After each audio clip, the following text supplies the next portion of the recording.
کہ بندہ یہاں تک آئے میں مطمئن کر کے انشاءاللہ اسے جنت تک بھیجوں گا، کیونکہ اگر اسے حق کی پہچان ہو گئی پھر جنت اسے تلاش کرے گی کہ وہ حسینی ہے جو علی والا ہے۔ رب محمد کی قسم زمانہ سوچ لے، اگر جنت کے پیچھے دوڑنا ہے تو تیری اپنی مرضی، اگر جنت لینی ہے علی کے دروازے پہ آ، اپنے دل کے اندر کی ساری باتیں باہر نکال کے رکھ، حق تیرے سامنے آئے گا، جنت تجھے تلاش کرنے جائے گی۔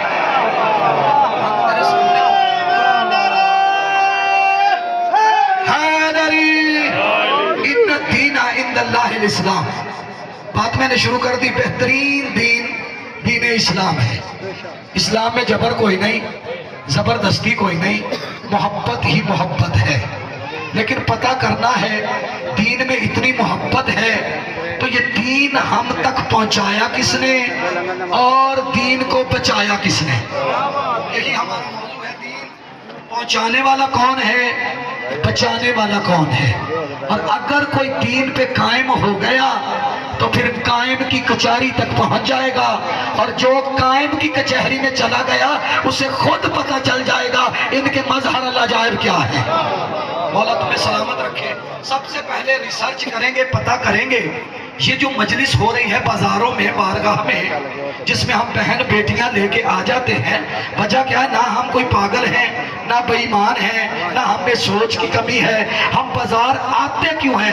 پہلی بات میں بتانے لگا جو ہم پہ سب سے پہلا فتویٰ لگایا جاتا ہے، ٹھیک ہے جی یہ بازاروں میں ماں بہن بیٹیوں کو نہ لے کے آیا کریں، مجلس یہ بھی کرواتے ہیں، مجلس ہم بھی سننے جاتے ہیں۔ پہلا جملہ دینے لگا ہوں، رب محمد کی قسم زمانہ اگر ریکارڈ کرنا چاہتا ہے تو ریکارڈ کر لے، اگر نوکر کی ضرورت پڑے تو میں حافظ آباد سے بلانگ کرتا ہوں، آنے کے لیے تیار ہوں۔ رب محمد کی قسم میری قوم کی مائیں بہنیں بیٹیاں جو بازار آئی ہیں، قرآن کی عزت کی قسم یہ بھی مصطفیٰ اگر بیٹی کو نہ لے کے آتا ہم کبھی نہ لے کے آتے۔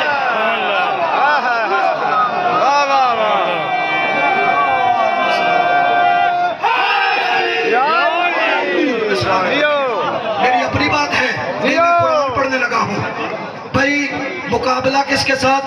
عیسائیوں کے ساتھ۔ اللہ نے کہا نہیں مانتے تو نہ مانے، چھوڑ، انہیں کہہ دے ابنانا و ابناکم و نسانا و نساکم و انفسنا و انفسکم، جسے حوالہ چاہیے نوکر دینے کے لیے تیار ہے، کل تم اپنے مرد لے آنا، ہم اپنے مرد لے آئیں گے، تم اپنی عورتیں لے آنا، ہم اپنی عورتیں لے آئیں گے، تم اپنے بیٹے لے آنا، ہم اپنے بیٹے لے آئیں گے۔ مجھے قرآن کی عزت کی قسم جنگ تھی حق اور باطل کی، یاد رکھو حق اور باطل کی جنگ میں محمد نے زہرا کو ساتھ لے کے میری ماں بہنوں کو دلیل دے دی، اور جب بھی حق اور باطل کی جنگ ہو بھائیوں کے ساتھ آیا کرو۔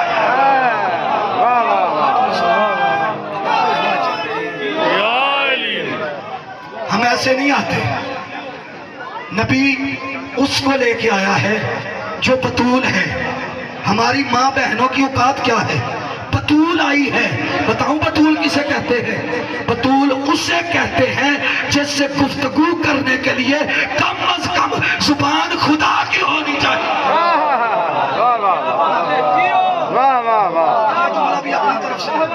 نوکر بتانا چاہتا ہے کم از کم زبان خدا کی ہونی چاہیے۔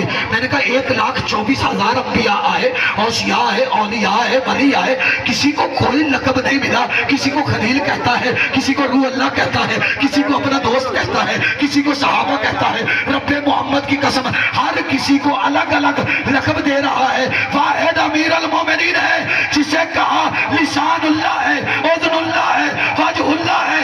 مالک اتنے نبی آئے، نبیوں کا سردار آیا، اسے کہہ دیتا لسان اللہ، فرمایا خاموش، زمانے کو بتا دے لسان اللہ اسے اس لیے کہا ہے اس نے بطول سے باتیں کر لی۔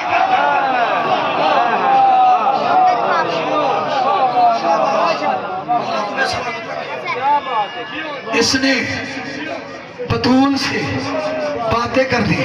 کس نے؟ علی نے۔ علی مرتضیٰ نے، حیدر کرار نے، اب میری قوم کو کبھی نہ کہنا کہ جی ستارہ اترا تھا اور ڈھونڈ رہا تھا، وہ تو علی کے دروازے پہ چلا گیا، علی کے مقدر تھے، خبردار ستارہ یہی ڈھونڈ رہا تھا، ان میں سے کوئی نشان اللہ نے